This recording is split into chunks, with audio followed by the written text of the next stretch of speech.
आज हम लोग प्रश्नावली 3.5 के क्वेश्चन नंबर 2 का जो पहला क्वेश्चन है उसको सॉल्व करेंगे। तो देखिए पहला क्वेश्चन क्या कह रहा है, ए और बी के किन मानों के लिए यानी ए और बी का वैसा कौन सा मान निकाले कि जिससे क्या हो जाए, जो नीचे दिया गया रैखिक समीकरण है उसका युग्म क्या हो जाए, अपरिमित रूप से अनेक हल हो। तो देखिए अपरिमित रूप से अनेक हल होता कब है, जब आपका क्या हो a1 बट्टे a2 बराबर b1 बट्टे b2 बराबर c1 बट्टे c2 आ जाए। यानी इस फॉर्म में आएगा तो क्या होगा, अपरिमित रूप से अनेक हल होगा जो भी आपका समीकरण दिया गया है।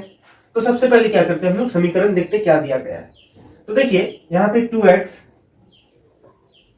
2x प्लस 3y और यहाँ क्या है आपका, ये बराबर के उधर प्लस 7 है, बराबर के इधर आएगा तो क्या आ जाएगा -7 बराबर 0। ये हो गया आपका समीकरण 1। तो देखिए समीकरण 1 तो निकाल लिए। अब इससे ये क्या हो जाएगा, a1 हो जाएगा, ये b1 हो जाएगा और ये क्या हो जाएगा, c1 हो जाएगा। तो देखिए हम लोग लिखेंगे a1 बराबर कितना है आपका 2 है, फिर a1 हो गया, b1 बराबर यहाँ पे कितना है 3 है, फिर आपका c1 कितना हो जाएगा, यहाँ पे -7 है तो -7 हो गया। तो ये तो हम लोग समीकरण 1 से निकाले। अब हम लोग क्या करेंगे, समीकरण 2 जो है उससे निकालेंगे। तो देखिए आपका पहले दिया गया क्या है, a minus b into x plus a plus b into y और बराबर।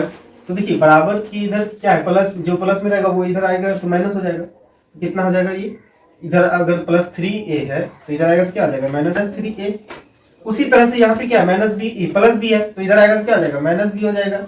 और देखिए यहाँ पे -2 है तो इधर आके क्या आ जाएगा +2 हो जाएगा, बराबर। अब इधर क्या बचा 0। ये हो गया आपका समीकरण 2। तो अब हम लोग क्या करेंगे, समीकरण 2 से क्या निकलता है a2 b2 और c2। तो अब हम लोग लिखेंगे a2 बराबर, देखिए जो x के साथ गुणा में होता है वो क्या होता है, a का मान होता है। तो कितना आ गया आपका a का मान, a माइनस b हो गया, ठीक है। उसी तरह a2 तो हो गया, अब b2 निकालना है। तो b2 का मान क्या होगा, जो y के साथ गुणा में होता है, तो y के साथ क्या गुणा में, a प्लस b।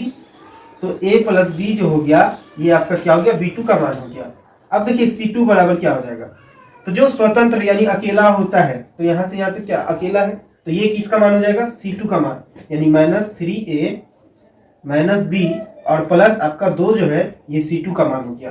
तो देखिए अभी हम लोग क्या किए, समीकरण 1 से a1 b1 c1 निकाले, समीकरण 2 से a2 b2 c2 निकाले। अब हम लोग क्या करेंगे कि इसका क्या होता है, अपरिमित रूप से अनेक हल होता है, यानी तीनों बराबर आना चाहिए, a1 b1 और c1, ठीक है। तो उस फॉर्म में इसको अब हम लोग लिखेंगे। अब देखिए हम लोग को क्या करना है, इस फॉर्म में लिखना है, क्योंकि इस समीकरण का क्या है, अपरिमित रूप से अनेक हल होना चाहिए।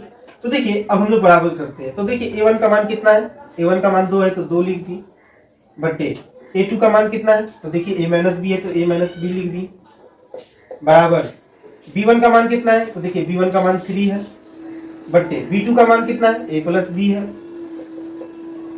अब देखिए बराबर, तो देखिए c1 का मान कितना है, तो -7 है, बटे अब देखिए यहाँ पे -7 है और c2 का मान कितना है, यहाँ देख लीजिए -3a माइनस b और प्लस आपका कितना हो जाएगा 2 है तो 2।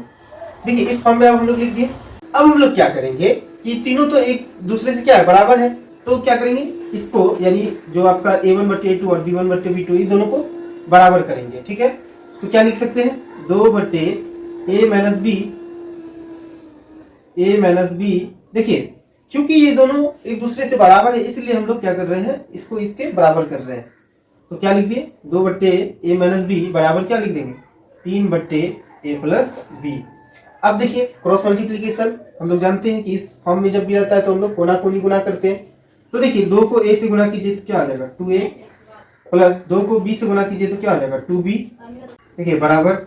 अब देखिए 3 को a से गुना कीजिए तो 3a, ठीक, माइनस है तो माइनस हो जाएगा, 3 को b से गुना कीजिए तो 3b।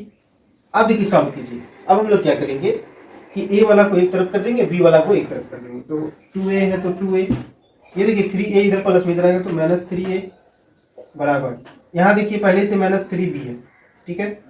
और ये देखिए यहाँ पे +2b इधर है, बराबर को उधर जाएगा तो -2b हो जाएगा, ठीक। अब देखिए हम लोग इधर सॉल्व करते हैं। देखिए 2a है तो 2a सॉल्व ही कर लेते हैं। देखिए 2a और -3 है तो 3a में से 2a घट गया तो क्या बचा, सिर्फ और सिर्फ a बचा। ठीक है, और देखिए बड़ा वाला कौन है, ये 3 माइनस में है तो माइनस a हो गया। ठीक, अब बराबर है तो बराबर लिख देंगे हम लोग। और यहाँ देखिए -3b और -2b तो कितना हो जाएगा, तो -5b हो जाएगा। ठीक है, अब देखिए हम लोग क्या करेंगे, माइनस से माइनस को काट देंगे।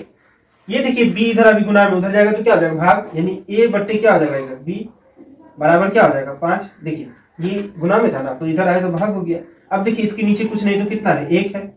तो हम लोग जानते हैं बराबर के इधर या उधर सामने में जो होता है वो उसका मान हो जाता है। तो हम लोग लिख सकते हैं a बराबर 5 और b बराबर क्या 1। यानी हम लोग से क्या पूछा था कि a और b का कौन सा ऐसा मान निकाले जिसके लिए ये जो आपका रैखिक समीकरण है का युग्म है उसका अपरिमित रूप से अनिखल हो। तो देखिए अगर a का मान 5 रखे और b का मान 1 रखे तो ये जो आपका रैखिक समीकरण युग्म दिया है इसका अपरिमित रूप से अनिखल होगा। तो यहीं पे ये क्या आ गया, इसका आंसर आ गया आपका।